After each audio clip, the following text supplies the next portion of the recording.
Ambassador HFY adjusted her crystalline breathing apparatus as she reviewed the attendance roster for the 847th Galactic Council Assembly. The massive chamber aboard Station Nexus buzzed with the voices of representatives from 47 civilizations, their varied forms creating a spectacular array of colors, shapes, and energy signatures throughout the amphitheater. "Still no response from Sol 3?" asked Commander Vextor, his scale hide shifting from blue to concerned purple. HFY's four eyes blinked in sequence, a gesture of mild annoyance among her people. "None. We sent the standard invitation through Quantum Channel 6 months ago. Nothing. Not even an acknowledgement of receipt." The human absence had become something of a tradition. For the past 237 years, since humanity had achieved faster-than-light travel and their existence became known to the galaxy, they had been formally invited to every council assembly. Their silence was complete and consistent. "Perhaps they consider themselves above our proceedings," suggested Representative Mordau, her tentacles writhing with indignation. "Their expansion rate suggests significant military capability." "Or maybe they're simply primitive," countered Fleet Admiral Zarkes, his mechanical voice carrying through the chamber's translation matrix. "Some species require additional centuries to develop proper diplomatic protocols." The conversation died as High Chancellor Quinthera entered the chamber. At 3 meters tall with skin that shifted like liquid mercury, she commanded immediate respect from every member present. Her telepathic abilities allowed her to sense the general mood of the assembly before she even reached the podium. "Honored representatives," she began, her voice resonating through both auditory and psychic channels.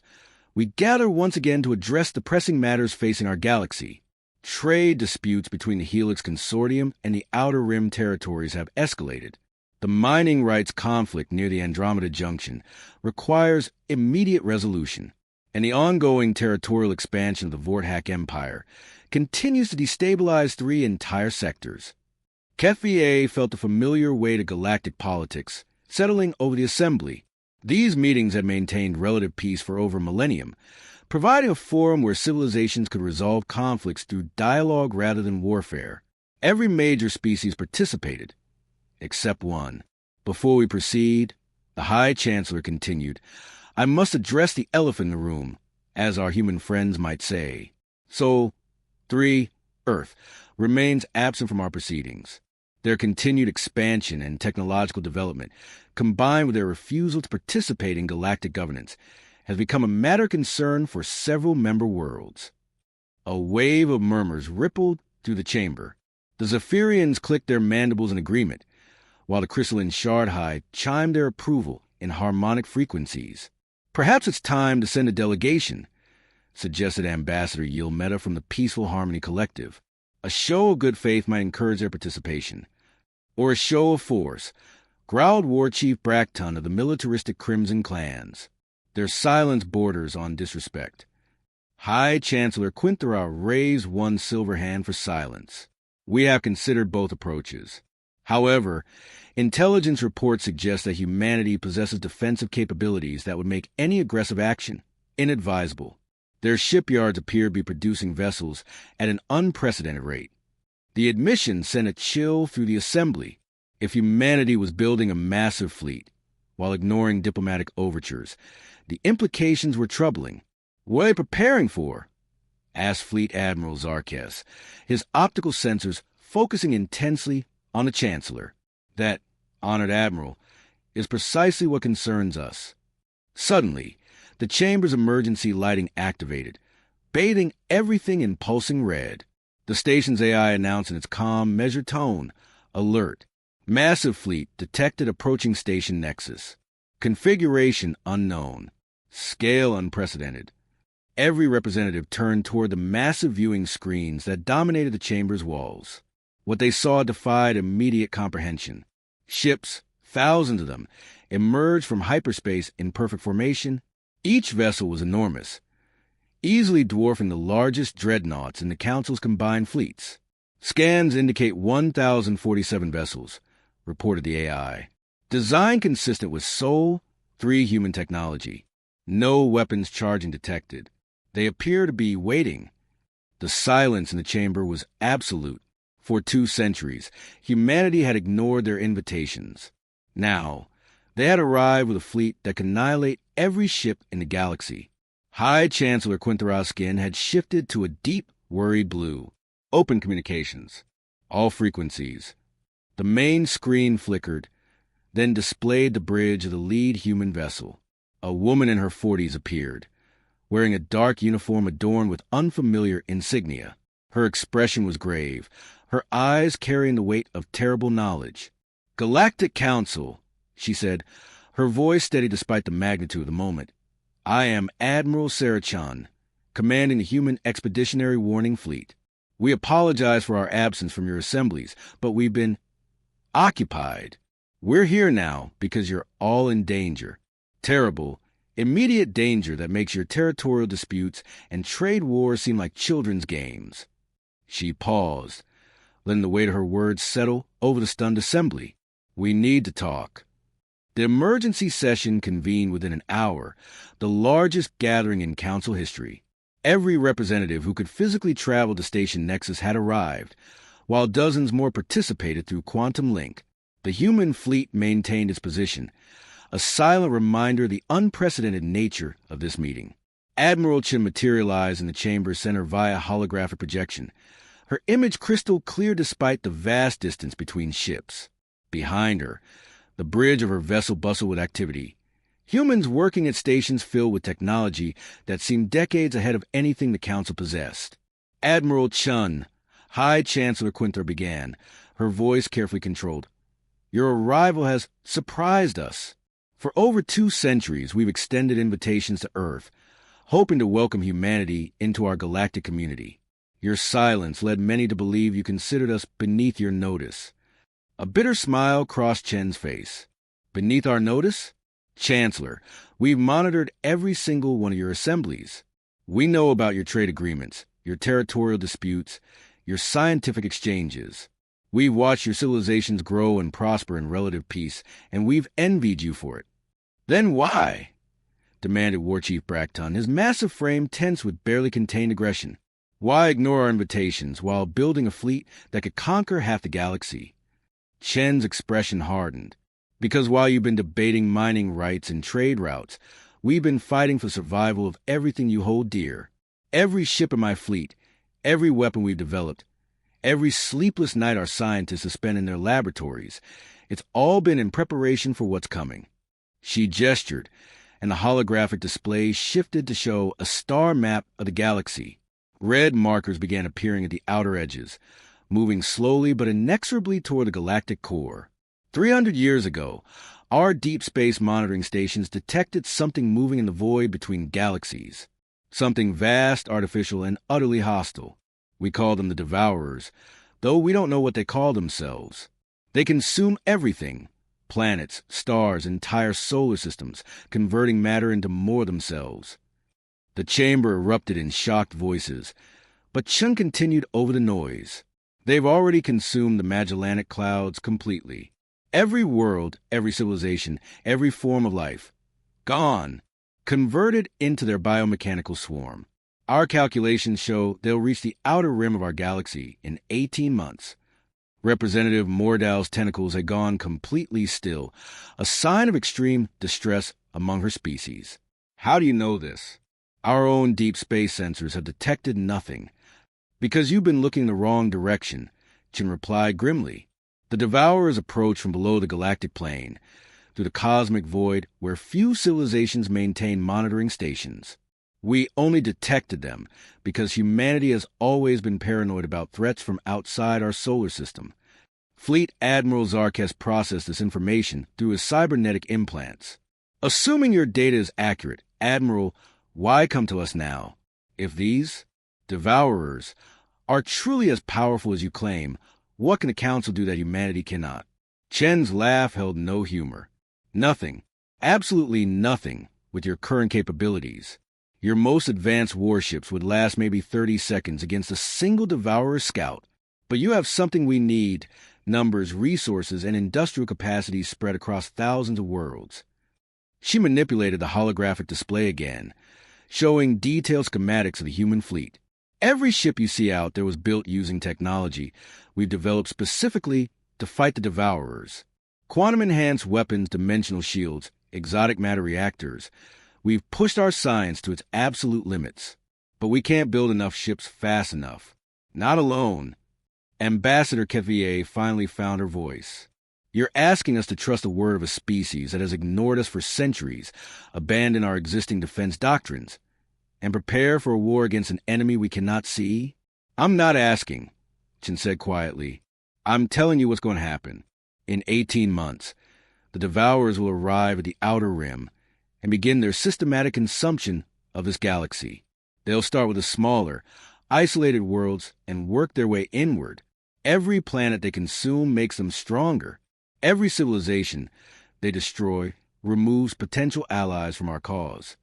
She paused, allowing the weight of her words to settle over the assembly.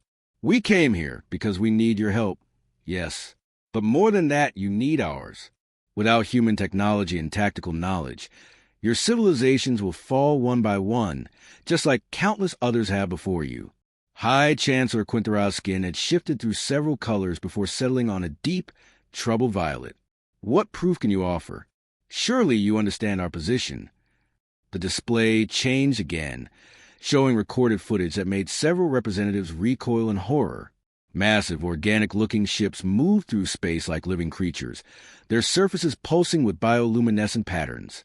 They surrounded a planet, and tendrils of energy began extracting its very essence, leaving behind a lifeless husk. This was recorded by one of our deep space reconnaissance drones 6 months ago, Chen explained, her voice heavy with the weight of witnessing such destruction.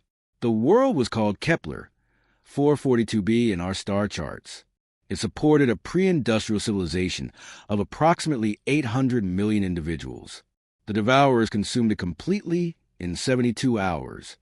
The chamber fell silent, except for the quiet sounds of several representatives expressing distress in their species' particular ways. We have 17 more recordings like this, Chung continued. Each one documents the complete destruction of a world that might have someday joined your council, contributed to your civilization, shared in your peace. The Devourers don't negotiate. They don't communicate. They simply consume everything in their path and move on to the next target.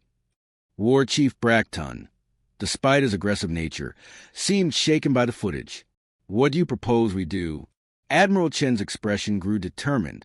We fight, together, with everything we have.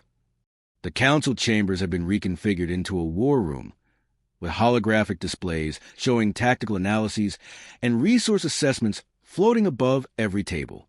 3 days had passed since Admiral Chen's revelation, and the galaxy's greatest minds worked frantically to comprehend the scale of the threat facing them.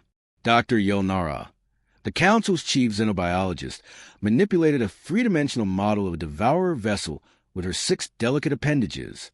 The biological components appear to be integrated with artificial systems in ways we've never seen. It's as if the entire ship is a living organism augmented with technology. Or technology that's learned to live, added Professor Kreitven, whose species had mastered biomechanical engineering centuries ago. The energy signatures suggest they can adapt their systems in real time, evolving countermeasures against whatever weapons we deploy.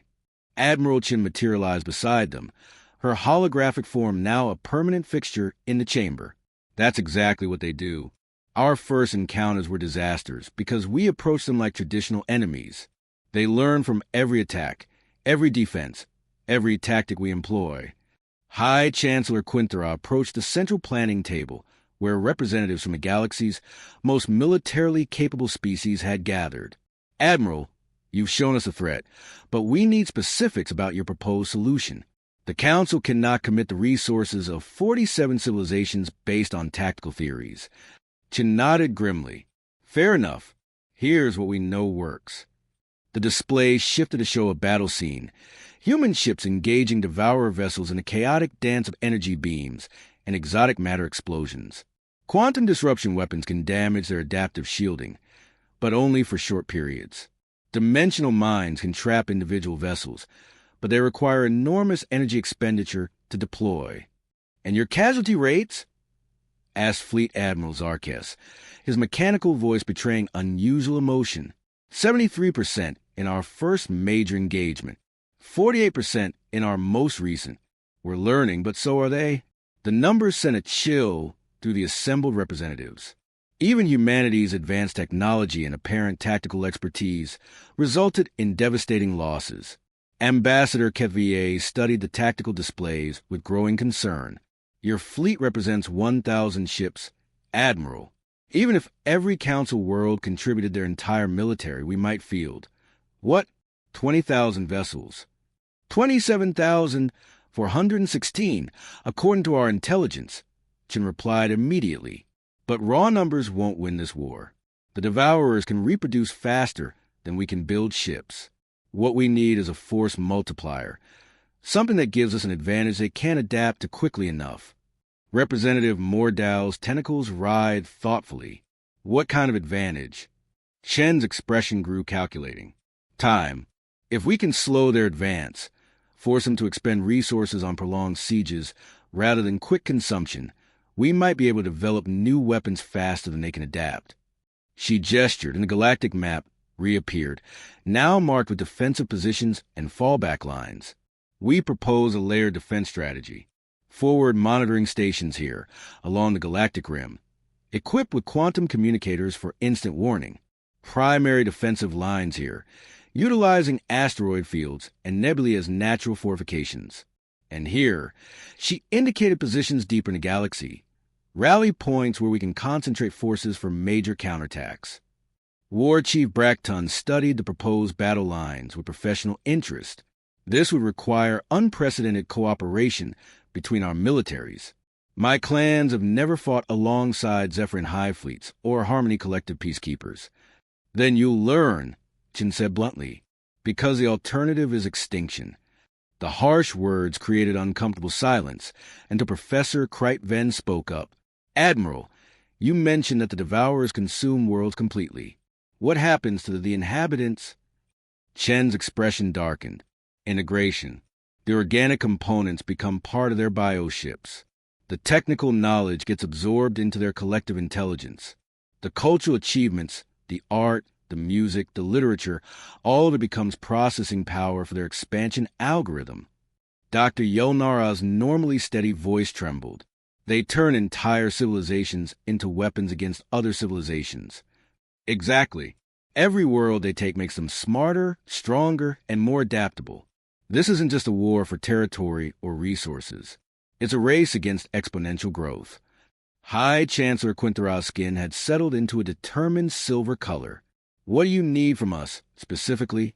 Everything, Chin answered without hesitation. Your shipyards retooled to build vessels with human-designed weapon systems.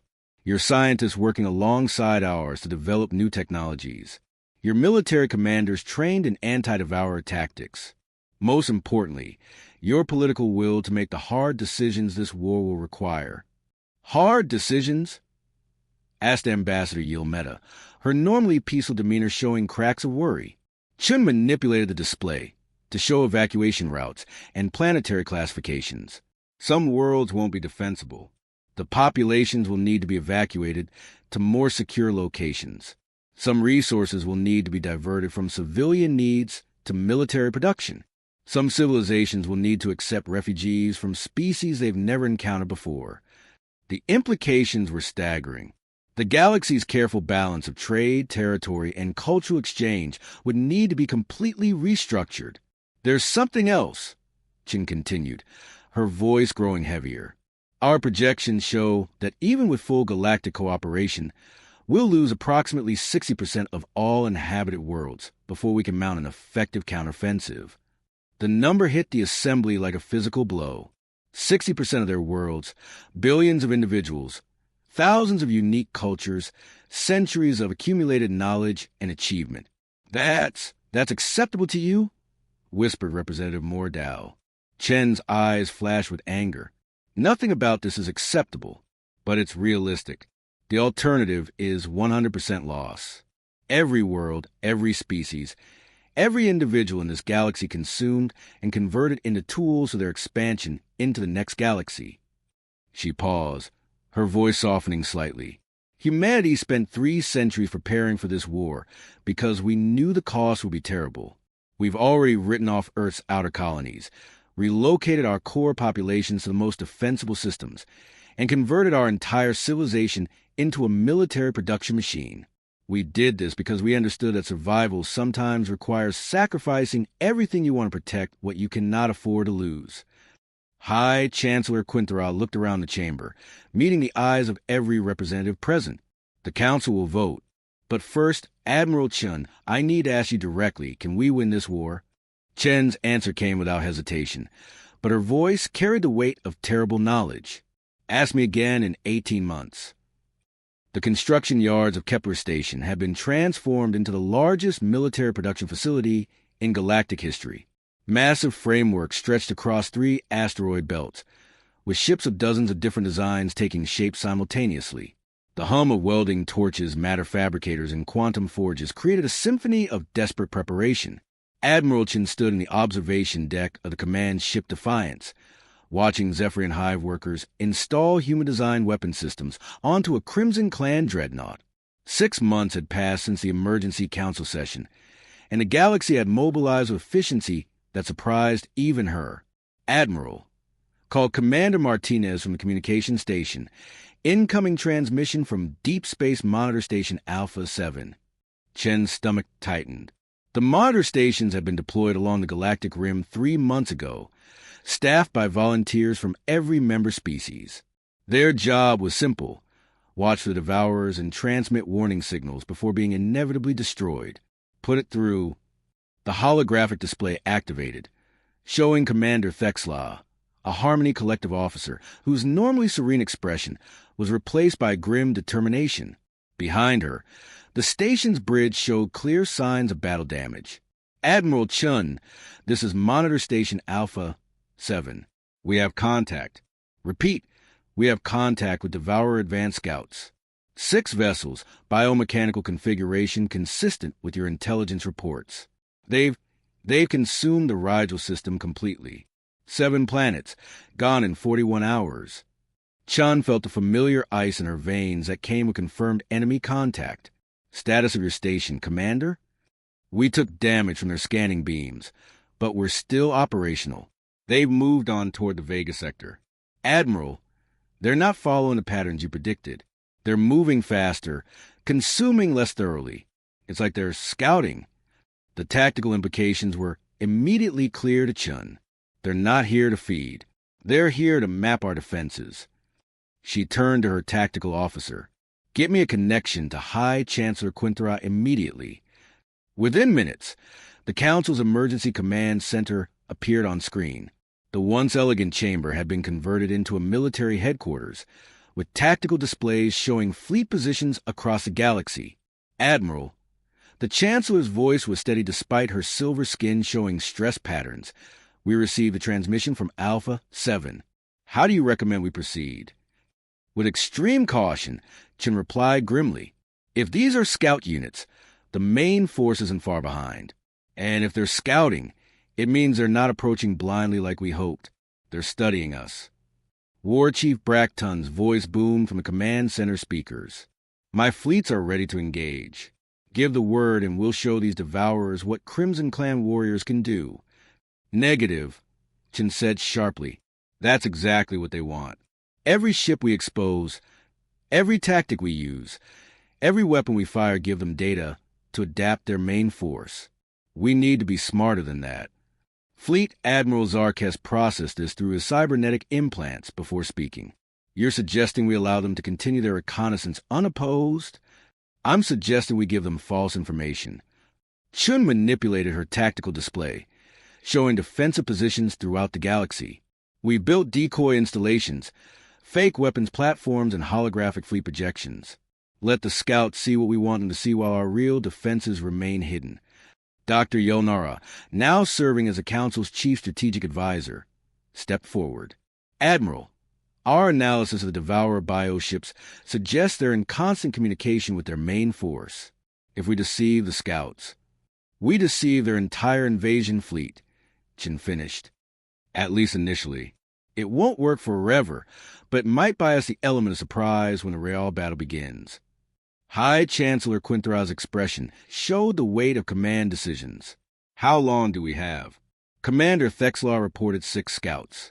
Based on our previous observations of devourer behavior, the main force typically arrives between 2 and 4 weeks after initial scouting is complete. The silence that followed was heavy with implication. 2 weeks to finalize preparations for a war that would determine the fate of every living being in the galaxy. There's something else, Chin continued, her voice growing heavier. Our deep space sensors have detected massive energy signatures moving through the void. The main devourer force isn't just large, it's enormous. Conservative estimates suggest over 100,000 bioships. The number was staggering. Even with full galactic mobilization, the combined fleets numbered less than 30,000 vessels. Representative Mordau's tentacles had gone completely still, a sign of overwhelming stress among her species. 100,000? Admiral, how could we possibly? By being smarter, faster, and more desperate than they expect, Chen interrupted. The Devourers have consumed countless galaxies, but they've never faced organized resistance like this. Every other civilization they've encountered fell quickly, providing them with easy resources and integration opportunities. We're going to make them work for every world, every system, every individual they take.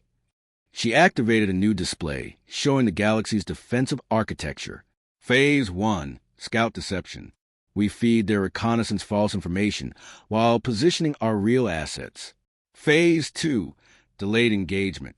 We force them to commit resources to siege operations rather than quick consumption.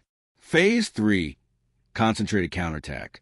When they're dispersed across multiple fronts, we hit their command vessels with everything we have. War Chief Bracton studied the tactical plan approvingly. And if Phase 3 fails? Chen's expression grew grim.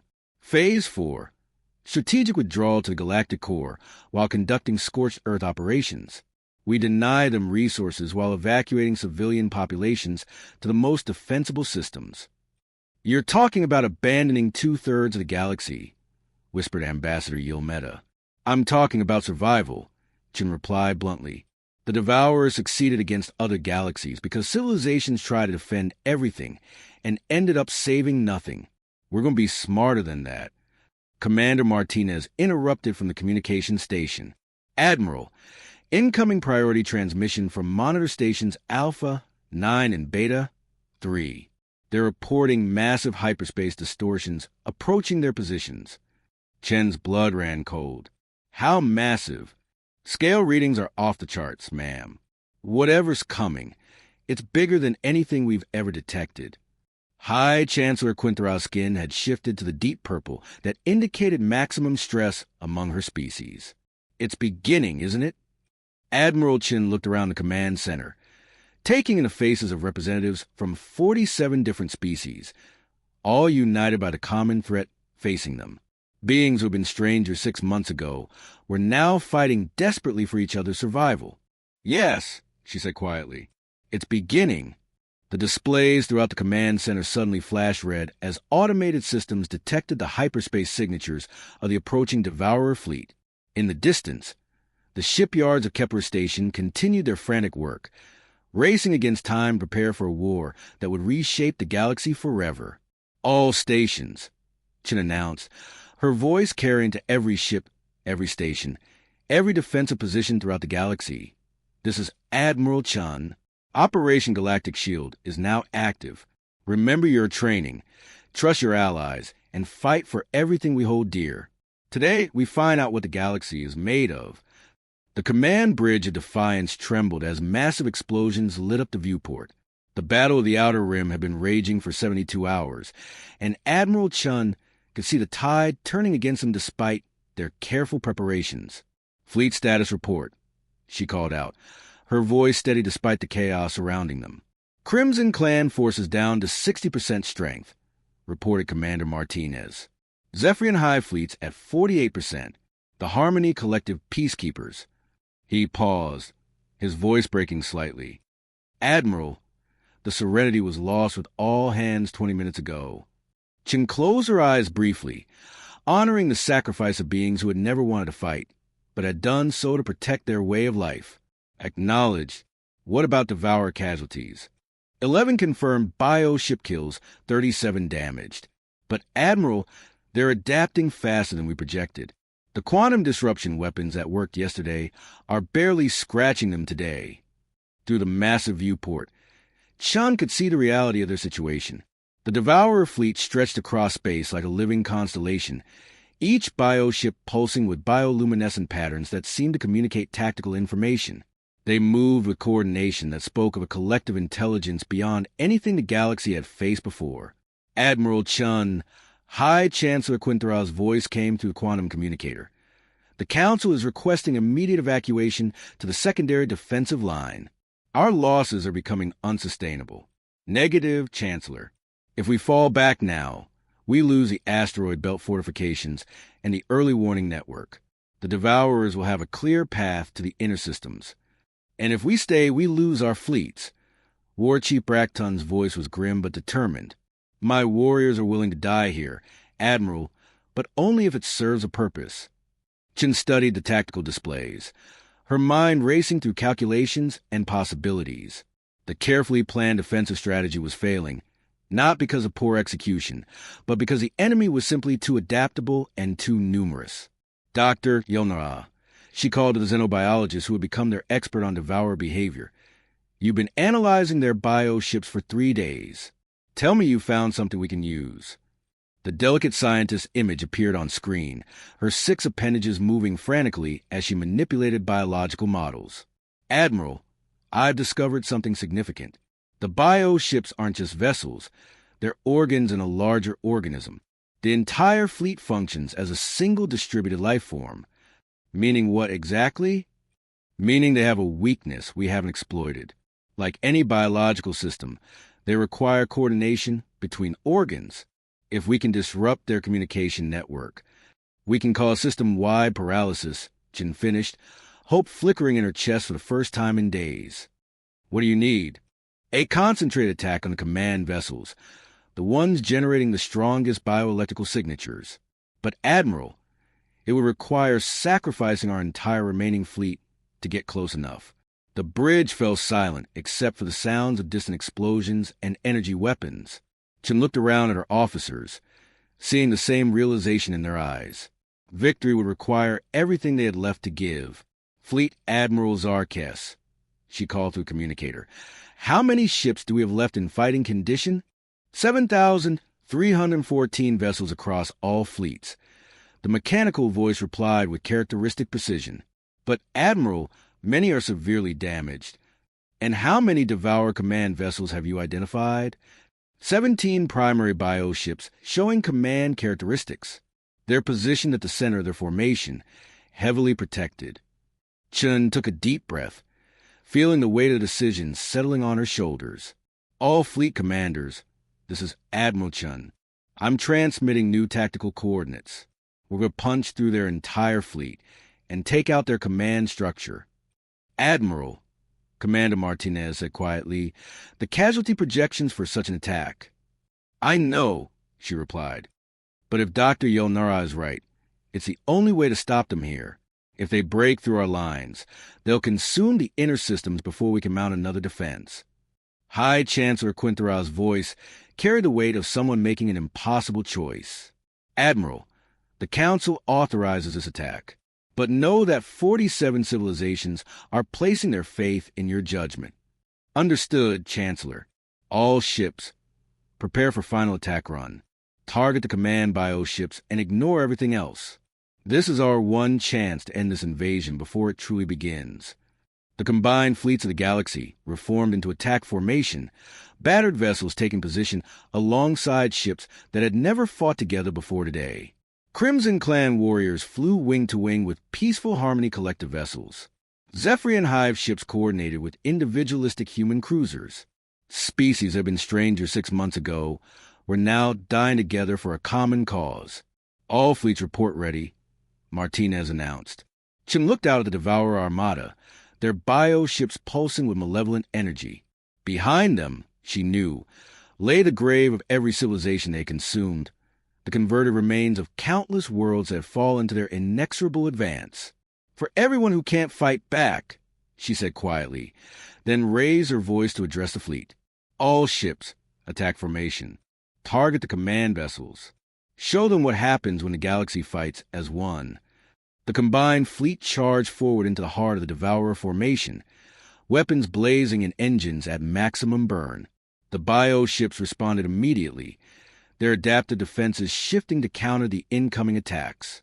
Energy beams lanced through space. Ships exploded in brilliant flashes, and the void between stars became a battlefield that would determine the fate of billions. Chun watched as ship after ship fell to devour weapons, their crews giving everything to push just a little deeper into the enemy formation. The Crimson Dawn died protecting a damaged Zephyrian vessel. The Harmony's voice rammed a bioship rather than let it escape. Human destroyers and alien frigates fought side by side until the very end. "We're through their outer defenses," Martinez reported, his voice hoarse from coordinating the attack. "Command vessels in range. All remaining ships. Concentrated fire on the primary command bioship. Everything you have left." The surviving vessels of the Galactic fleet focused their attacks on a massive bioship at the center of the Devourer formation. Quantum torpedoes, plasma beams, exotic matter warheads, and weapons from a dozen different technological traditions struck the target simultaneously. For a moment, nothing seemed to happen. Then the command bioship's bioluminescent patterns began to flicker and fade. Other Devourer vessels started moving erratically, their perfect coordination breaking down as their communication network collapsed. "It's working." Dr. Yelnara's voice was filled with amazement. "The entire fleet is experiencing system-wide paralysis. They're not just disconnected, they're dying." Across the battlefield, Devourer bioships began to drift helplessly as their collective intelligence fragmented. Without their network coordination, they were no longer an unstoppable fleet, but individual organisms struggling to survive. Chun allowed herself a moment of exhaustion as she realized what they had accomplished. Fleet status: 843 vessels remaining operational. Martinez reported solemnly, We lost everyone else, Admiral. The cost had been enormous, but they had done something no other galaxy had managed. They had stopped the Devourers. The immediate threat was over, but she knew the war was far from finished. "Chancellor," she called to a communicator, "the outer rim is secure. Begin recovery operations and prepare the secondary defensive lines." This was just their advance force. "Understood, Admiral." "And Admiral, the galaxy owes you a debt that can never be repaid." Chun looked out at the drifting remains of both fleets, thinking of all the beings who had died to make this victory possible. "No, Chancellor, we owe them, and we'll make sure their sacrifice meant something." As the surviving ships began rescue operations and the long process of rebuilding began, humanity's isolation was finally over. They had joined the galactic community not as conquerors or supplicants, but as defenders. The 1,000 warnings they had brought had saved everyone, but the price of that salvation would echo through the galaxy for generations to come.